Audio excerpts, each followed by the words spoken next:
In her semi-finals run 3:56. She's world number 8 now. She's had a faultless build-up too. With an 800 personal best at the London Diamond League, the UK champion. Let's have a look at them. Here's Kira McGeehan, 31 years old now. Silver, as I said, in Munich last year. Bronze back in 2016 in Rotterdam. Amsterdam it was actually. Kipyegon, the Olympic champion. Became the third athlete ever to retain an Olympic 1500 title after Sebastian Cohen, the Russia's Tatiana Kazimkina, when she won gold in Tokyo. She is the world record holder. She's outstanding favourite here. Jessica Hull, 7th in the World Championships last year. Very consistent, the Australian. Hailong of Ethiopia, World Junior Champion last year, World Under-20 Champion. She's just 17 years old. Katie Snowden, UK Champion. She defeated Laura Muir in that race. Sifaan Hasaan, such a great favourite. She is an interviewer's dream, is Hasaan. She comes out with one-liners that are unique and so special. She's a delightful person. But is she tired after that 10,000? Corey McGee has done well, 3rd in US Championships, one of only 2 athletes in this race not to have broken 4 minutes. Laura Muir, mixed form this season, it has to be said. Looks like she's come right at the right time with that 3:56 in her semi-final. Can she get onto the rostrum here after changing coach earlier on this summer? Nelly Chepchirchir, good 800 so far this year. Fastest in the heats on Saturday with 4 minutes, and then fastest in the semis. Ludovica Cavalli of Italy, one of the other athletes not to have broken 2 minutes in this. Personal best in her semi though, broken 4 minutes I should say, over 1500. Melissa Courtney Bryant is there as well, 3rd in the UK Championships, the Commonwealth bronze medalist back in 2018.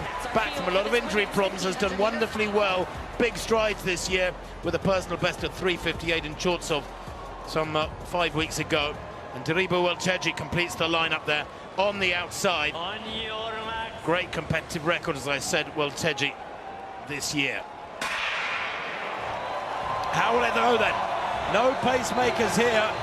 Will it be a dawdle? Will somebody take it out? How do you defeat Kipyegon, who roars to the front there on the inside, doesn't really want to get boxed, and looks happy to control it, and the others are letting her after a super fast first 100 metres. Laura Muir on the outside there, and it slowed dramatically after a really fast first 100. Now, that always worries me because the athletes at the front slow it, the others at the back don't know it. They find out a second or two later and run into the back of the slow athletes up front.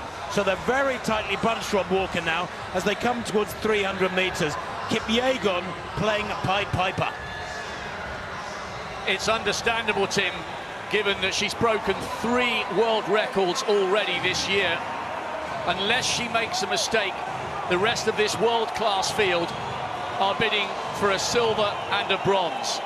It was a blast to get to the front, but having done so, Kipyegon has got this under control, pretty steady over the first 400 metres. McGeehan just needs to pay close attention to make sure she doesn't get boxed. And Sifaan Hasaan in touch with that group, but right at the back. Remember, she won this title in 2019.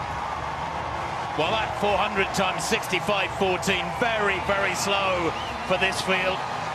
It's way outside 4-minute tempo, and Hasaan, I think, would do well to move up. Look at them bunching now. Dangerous, 3 abreast. And it takes a lot of energy when in the middle of that pack. Elbows are banging, and you're scared of getting clipped from behind. You're scared of treading, having to watch the athlete in front of you. As Laura Muir moves up past Welteji now onto the shoulder of the Ethiopian, who's on the shoulder of the leader, Kipyegon.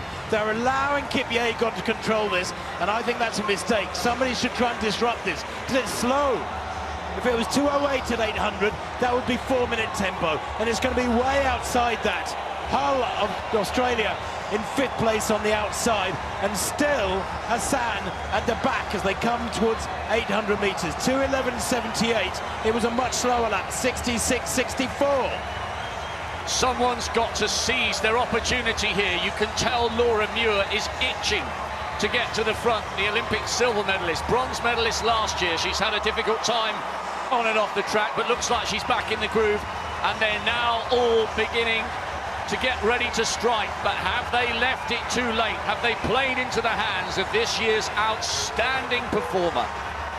Well, none of them have tried to do anything to disrupt Kipyegon's race. It's been slow. There's been the opportunity. Well, Cheji in second place on the shoulder of the world record holder. McGeehan running a smart race, the shortest line on the inside, although she's boxed. As they come through the bell, 2:58 at the bell. The pace has picked up a bit the last 300. Now surely Kipyegon will build as they go into the back straight.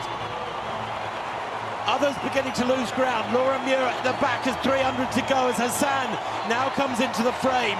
She's up into fifth. McGeehan going well. Teji in the slipstream of Kipyegon as the world record holder takes the lead down the back straight and begins to extend that lead and moves away now. Well, Teji in second. Here comes Hasaan. McGeehan in fourth. Kipyegon is well clear though. Chepchirchir back in fifth place is out of this now. In Kipyegon with 5 meters, 6 meters, goes clear. Hasaan running for a minor medal here. Well, Teji producing a wonderful run. She's run 3:55. It's going to be no further outside that here, but it's Kipyegon's gold as expected. Well, Teji the silver for Ethiopia, and Hasaan the bronze, and a fighting fourth there. Brilliant running for Kira McGeehan. The winning time is quick, 3:54.87 after a very slow first 800 meters. I said before the race, how do you defeat Faith Kipyegon? Well, that question is still writ large up in the sky above this gorgeous stadium in Budapest, because she has retained her title 3